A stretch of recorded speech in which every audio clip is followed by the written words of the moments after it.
¿Qué logran los impuestos bajos? Por Thomas Sowell. Hace varios años, el distinguido economista Jagdish Bhagwati, durante una conferencia a estudiantes de posgrado en la Universidad de Cornell, preguntó quiénes de los presentes asistirían a un debate sobre libre comercio que esa noche tendría con Ralph Nader. Nadie levantó la mano. Sorprendido, preguntó por qué. La contestación fue que lo consideraban una pérdida de tiempo, dado el tipo de tonterías que Nader dice y que han sido impugnadas desde hace años por economistas. El resultado fue que esa noche la audiencia estuvo compuesta de gente totalmente ignorante en economía que aplaudió a Nader. El profesor Bhagwati es uno de los pocos economistas destacados que comprende la necesidad de confrontar las falsas ideas económicas de la gente, incluyendo a los supuestamente educados. Los premios Nobel Milton Friedman y Gary Becker son otras excepciones que se dirigen al gran público, en lugar de limitarse a análisis técnicos entre economistas y estudiantes. La mayoría de los economistas fallan al no tratar de educar al público, concentrando su tiempo y esfuerzos en alguna esotérica y estrecha investigación. El resultado es el auge de falsedades en las discusiones sobre política económica, mientras que su impugnación permanece escondida en libros viejos y publicaciones académicas bajo una capa de polvo en los anaqueles de las bibliotecas. Como dice el economista Dick Armey, ex líder de la mayoría de la Cámara de Representantes, la demagogia le gana a las estadísticas en la promulgación de políticas gubernamentales. A veces, las falsedades se basan en algo tan sencillo como la no definición exacta de los términos utilizados. Todo el mundo ha escuchado que bajo el libre comercio los países con altos sueldos como Estados Unidos pierden puestos de trabajo que se mudan a naciones con bajos salarios. Cuando fue aprobado NAFTA, el tratado con México y Canadá, abundaron las predicciones sobre la gigantesca succión de puestos de trabajo hacia México. La realidad es que el número de puestos aumentó en millones en Estados Unidos después de NAFTA y el desempleo cayó a niveles no experimentados en años. Tras esas equivocadas predicciones yacía una confusión respecto al nivel de salarios y el coste laboral. El nivel de sueldo por unidad de tiempo no es lo mismo que el coste laboral por unidad producida.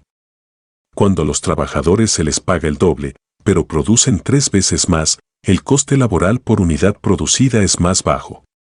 Una investigación demostró que el promedio de la productividad de los trabajadores en el sector económico moderno de la India es un 15% de la de los trabajadores en Estados Unidos.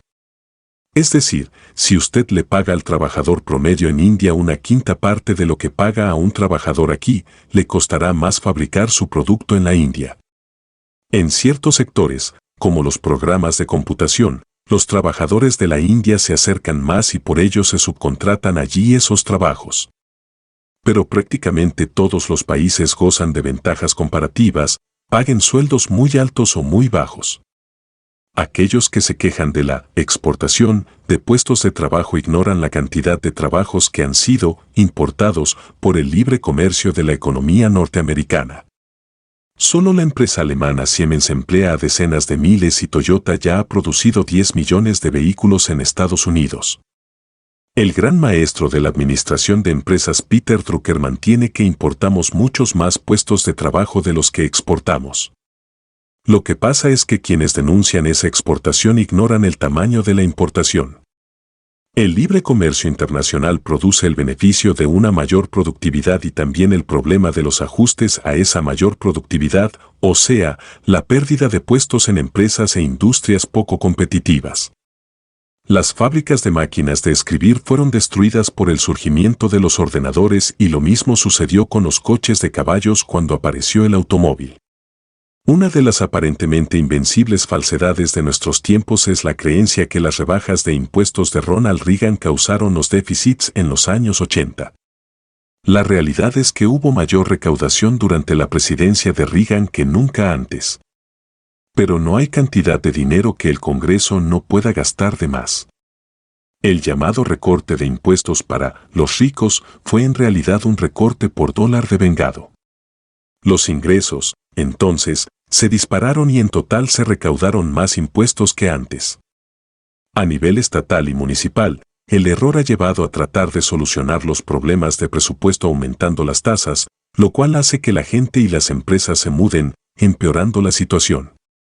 Los controles de precios son otra área donde solo se necesitan conocimientos económicos elementales para comprender que sus consecuencias son escasez, mala calidad y mercados negros. Eso sucede repetidamente alrededor del mundo, pero los políticos siguen proponiendo controles de precios y los votantes siguen apoyándolos. Algunos temas económicos son complejos, pero a veces algún hecho le dice todo lo que tiene que saber. Cuando uno se entera de que los planificadores de la economía soviética tenían que determinar 24 millones de precios y ajustarlos constantemente en relación con los demás en la medida que cambiaba la situación, se concluye que el fracaso del comunismo no fue casualidad.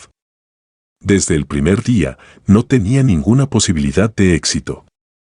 Se trata de algo totalmente diferente cuando cientos de millones de personas le hacen un seguimiento individual a los pocos precios que necesitan conocer para tomar sus propias decisiones en una economía de mercado.